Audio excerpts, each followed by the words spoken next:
We have seen over the years demand models from very reputable institutions like the EIA, the IEA, OPEC, and others.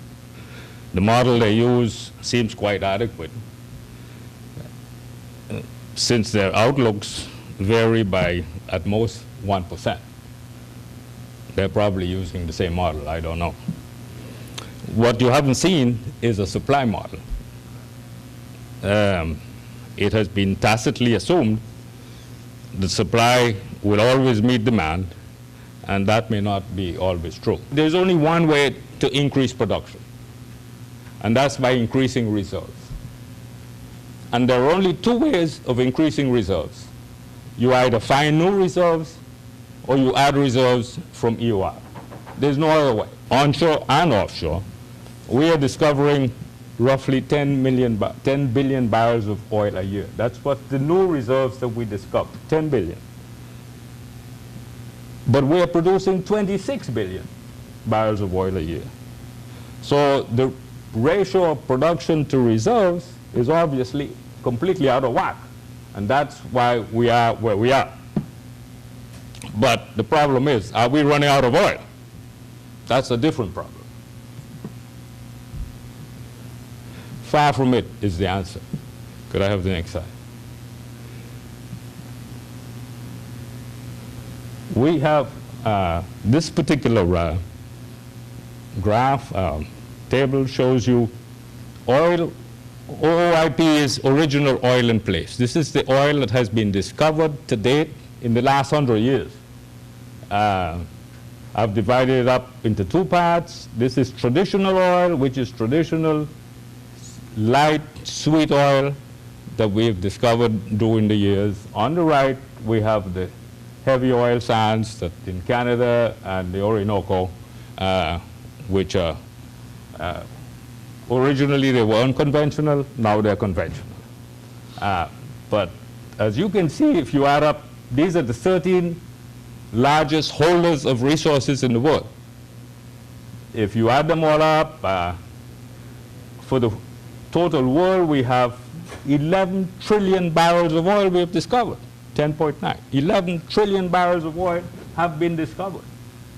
And plus 3 trillion barrels of oil, of heavy oil, that has been discovered. Now let's go to the next section, which is the cumulative oil produced. At the bottom of the line, we have worldwide, we have produced 1 trillion barrels. So what's the story here? Of the 11 trillion barrels of oil that we have discovered, we have only produced 1 trillion, which is 9%. The other 91% is still in the ground. Let's see the numbers.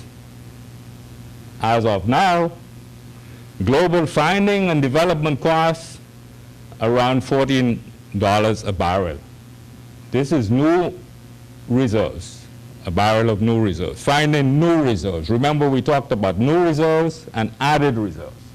New reserves cost now $14 a barrel to find them and develop them. You have a choice of buying them too. You just go out and buy it from somebody else. It costs about $13 a barrel of new reserves if you go out and buy reserves. Let's look at development capex for deep water projects. Deep water projects are which ones? The ones we see in here in this conference, all are new deep water oil fields that have been recently discovered, and it costs to develop a new oil field in deep water. Deep water is more than 500 meters deep. Roughly $4 to $6 a barrel, depending on the location, of course. This is, again, new reserves. Developing extra heavy oils in the Canadian oil sands and the Orinoco oil sands cost between $4.50 and $6.25 a barrel. And that's added reserves because we already have it there, and we add to it by injecting steam or whatever method we use. But how about EOR and IOR?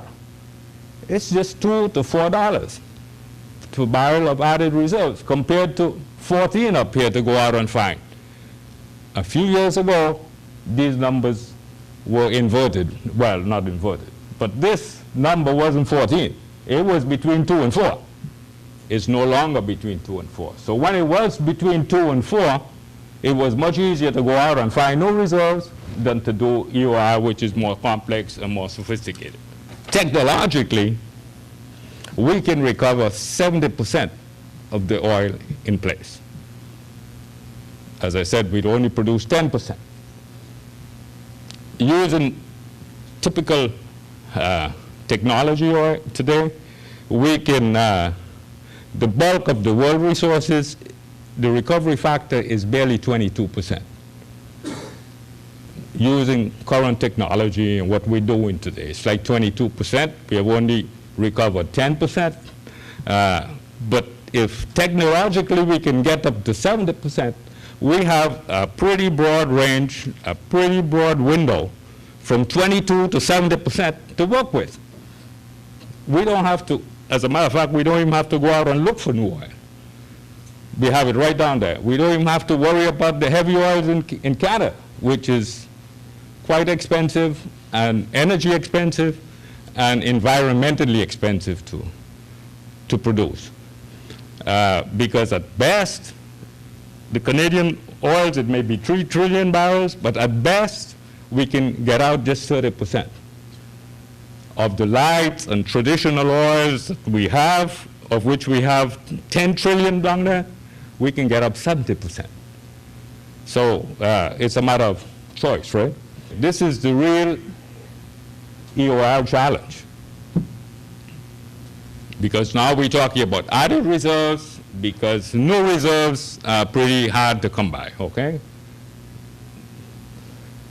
I just put here the 4 or 5 biggest ones of the list. You saw the 13 layers. You see the recovery factor is 22%. But look at the percentage of oil still in the ground. In Canada, 75% of what has been discovered is still in the ground. Venezuela, 80%. Russia, 83%. Saudi Arabia, 84%. The US, 2/3 of the oil discovered is still in the ground. And worldwide, it's 91%. And for the oil sands, it's 99.8%. So, you know, so there's no way of thinking that we ran out of oil. The problem is how we're going to get it out. Now, let's be modest and assume we can go from 22% to 70% recovery factor, right? Let's just do 1%. 1% increase in the recovery factor is equivalent to 100 billion barrels of added reserves, because it's 1% of 10 trillion. That's down there. That's equivalent to 10 years of exploration efforts of new reserves, because currently our success rate is 10 billion barrels a year. So 10 billion barrels a year for 10 years is 100 billion. So just by increasing 1%, it's equivalent to exploration efforts for the next 10 years. We have trillions of barrels of oil already discovered, more than sufficient to allow a transition away from an overwhelming, let's call it, hydrocarbon economy.